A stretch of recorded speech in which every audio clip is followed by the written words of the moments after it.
It started with a missing Amazon package on a Tuesday morning.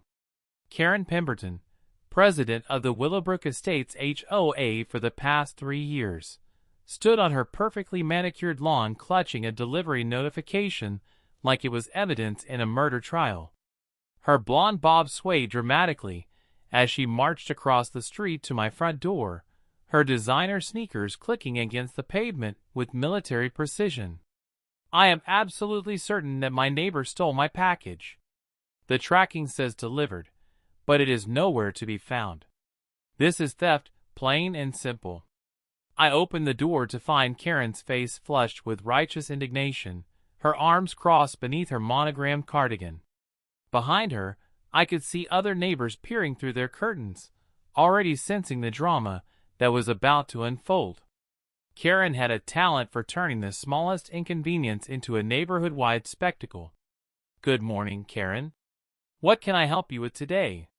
She thrust her phone toward my face, the Amazon tracking screen glowing accusingly. "Your house is directly across from mine. The delivery truck stops here every single day. I know you saw my package, and I know you took it." The accusation hung in the morning air like a challenge. I had indeed seen the delivery truck yesterday, but I had been in video conferences for most of the afternoon, discussing the acquisition of 3 commercial properties downtown with my investment partners. The idea that I would risk my reputation over someone else's Amazon delivery was almost laughable, but Karen's expression suggested she found nothing amusing about the situation. "I haven't seen your package, Karen. Have you checked with other neighbors? Sometimes drivers leave packages at the wrong address." Her eyes narrowed to slits. "Do not patronize me. I have been watching this neighborhood like a hawk, and I know exactly what goes on here. You have been receiving packages almost daily for the past month. Clearly, you have developed a taste for other people's belongings." The irony was not lost on me that my recent package deliveries were actually legal documents and architectural plans for a mixed-use development project I was financing across town. But explaining the intricacies of commercial real estate investment to someone convinced of my guilt seemed pointless. Instead, I suggested she file a report with the delivery company and offered to check my security cameras. Karen's response was swift and predictable. "Security cameras? How convenient that you just happen to have surveillance equipment pointed at my property. This proves you have been planning this theft operation." Within 48 hours, I received an official HOA violation notice in my mailbox. The charge was suspicious activity detrimental to community safety and welfare, with a detailed description of my alleged package theft ring and a $200 fine. Karen had managed to turn her missing deodorant and shower curtain order into a federal case, complete with official letterhead and legal terminology that would have impressed a courthouse stenographer. I attended the next HOA meeting with my documentation prepared, including timestamp security footage showing no packages being delivered to Karen's address during the timeframe in question. The footage also clearly showed me leaving for work at 7:30 a.m. and not returning until after 6 p.m. on the day in question. Karen, however, had prepared her own presentation. "Ladies and gentlemen, we are dealing with a criminal mastermind here. Notice how conveniently these cameras only show certain angles. Notice how perfectly timed this person's schedule appears to be. This is clearly premeditated package theft with an elaborate cover-up." The other board members shifted uncomfortably in their folding chairs. Mrs. Henderson from Maple Street raised her hand tentatively. "Karen, dear, perhaps we should consider other possibilities. Maybe the package was delivered to the wrong address, or maybe it was stolen by someone else entirely." Karen's response was immediate and fierce. "Margaret, I appreciate your concern, but as HOA president, it is my responsibility to protect this community from criminal elements. We cannot allow package theft to become normalized in Willowbrook Estates." Despite the clear evidence in my favor, the board voted to uphold the violation. Karen had spent 3 years cultivating relationships and building her influence, and her fellow board members seemed more interested in maintaining harmony than challenging her authority. I paid the fine, but began documenting every interaction, every violation notice, and every HOA communication with the thoroughness of someone who understood that preparation was the foundation of effective action. Over the following weeks, Karen's campaign against me intensified with the precision of a military operation.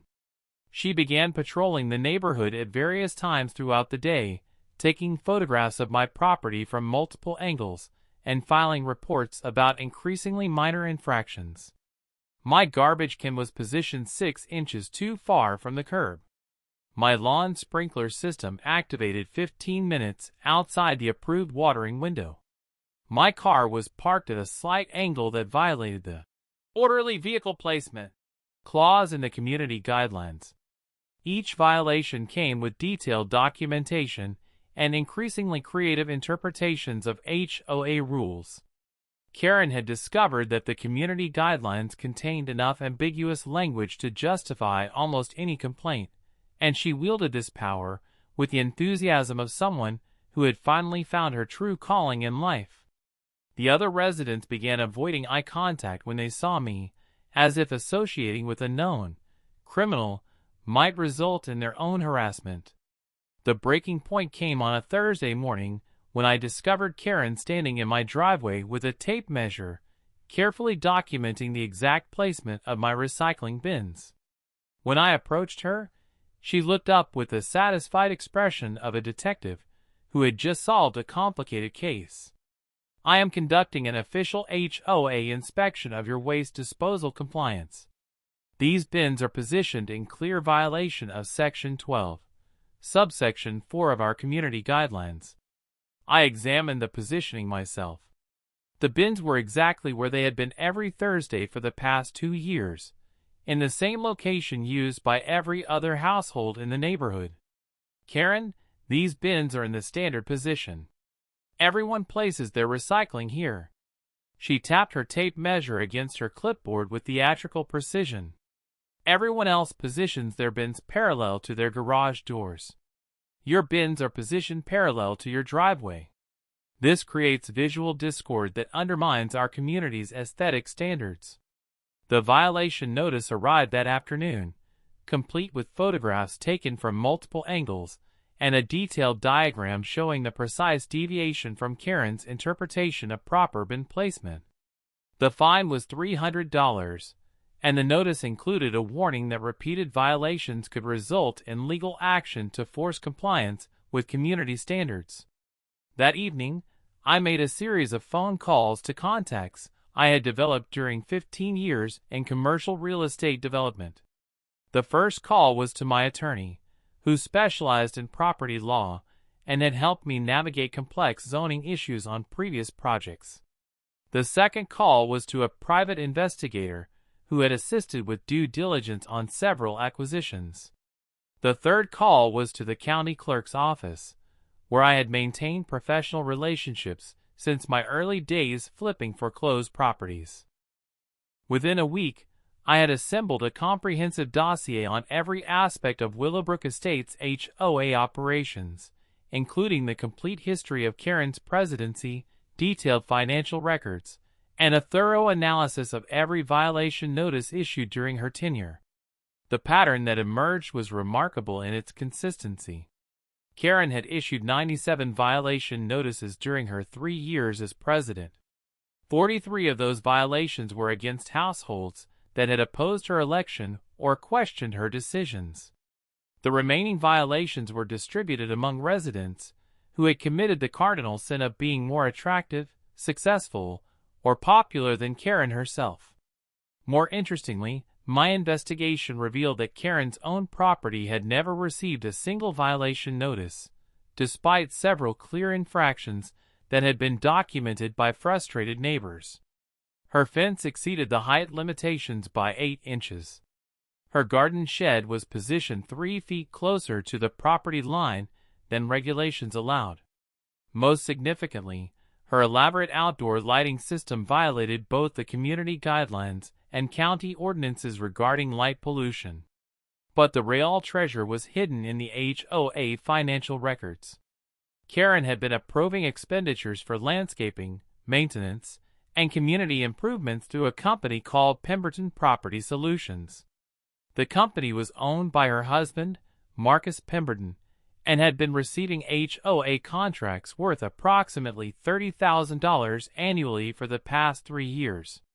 None of these contracts had been put out for competitive bidding, and several of the invoices were for work that had never been completed.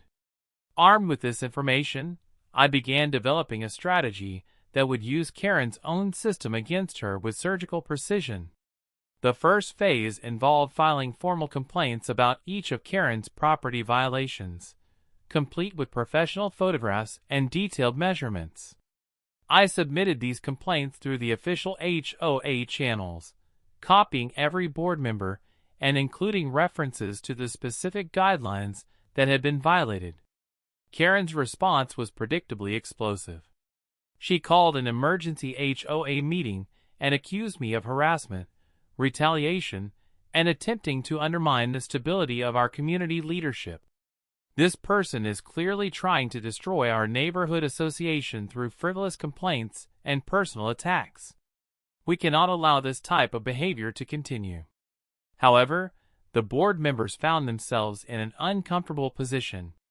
The violations were clear, well documented, and based on the same standards Karen had been enforcing against other residents. After 2 hours of heated discussion, they voted to uphold the complaints and issued Karen her first ever violation notices, along with fines totaling $800. The second phase of my strategy was more complex and required the expertise of my commercial real estate network. I had discovered that the empty lot at the end of our street, directly adjacent to Karen's backyard, was owned by a small investment company that was struggling with debt obligations. Through a series of discreet inquiries, I learned that the company was interested in selling but wanted to avoid the complications of a public listing that might attract attention from other HOA residents who would oppose any development. I made an offer that was 15% above the appraised value, with a cash closing in 30 days, and a confidentiality agreement that prevented the seller from disclosing the buyer's identity until after the transaction was complete.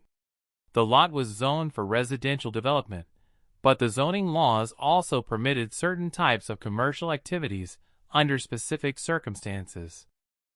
While the purchase was being finalized, I initiated the third phase by filing a formal complaint with the State Attorney General's office regarding the HOA financial irregularities. The complaint included detailed documentation of the contracts awarded to Pemberton Property Solutions, evidence of work that had been billed but not performed, and analysis showing that the HOA had overpaid for services by approximately 40% over 3 years. Karen's world began unraveling with the speed of a controlled demolition. The Attorney General's office launched an investigation into HOA financial practices and froze access to community funds pending a complete audit. The board members, facing potential personal liability, voted to suspend Karen from her presidential duties and hired an independent management company to oversee HOA operations during the investigation. But the final phase was the masterpiece that would transform Karen's package theft accusations into her own personal nightmare. Using my new ownership of the adjacent lot, I applied for permits to construct a residential mailbox facility that would serve the entire neighborhood. The facility would be completely legal under county ordinances, beautifully landscaped to maintain community aesthetics, and positioned directly along the property line between my new lot and Karen's backyard. The facility would include individual locked mailboxes for every household in Willowbrook Estates, along with a central package receiving area monitored by high-definition security cameras. All packages would be delivered to this central location, where residents could retrieve them using secure access codes. The system would eliminate package theft entirely, while providing detailed tracking of every delivery and pickup. Karen received the construction notice on a Monday morning, along with detailed architectural plans showing exactly how the new facility would impact her property. The mailbox facility would be perfectly legal, completely within county guidelines, and absolutely permanent. More importantly, it would be positioned so that Karen's kitchen window, where she conducted most of her neighborhood surveillance, would have a direct view of every package delivery and pickup in the community. The woman, who had built her identity around controlling and monitoring her neighbors, would spend the rest of her life watching every single package transaction in Willowbrook Estates, knowing that her false accusations had directly led to the creation of a system that would make package theft impossible, while turning her backyard into a monument to her own paranoia and defeat. I was reviewing the final construction permits when I saw Karen standing in her backyard, staring at the surveyor stakes that marked the exact boundaries of her new reality. Her face had gone completely pale as she realized that her campaign against my alleged package theft had resulted in the permanent installation of a package delivery system that would operate just 20 feet from her back door for decades to come. The irony was perfect, the revenge was legal, and Karen's expression of dawning horror as she understood the full scope of what I had accomplished was worth every dollar I had spent to make it happen.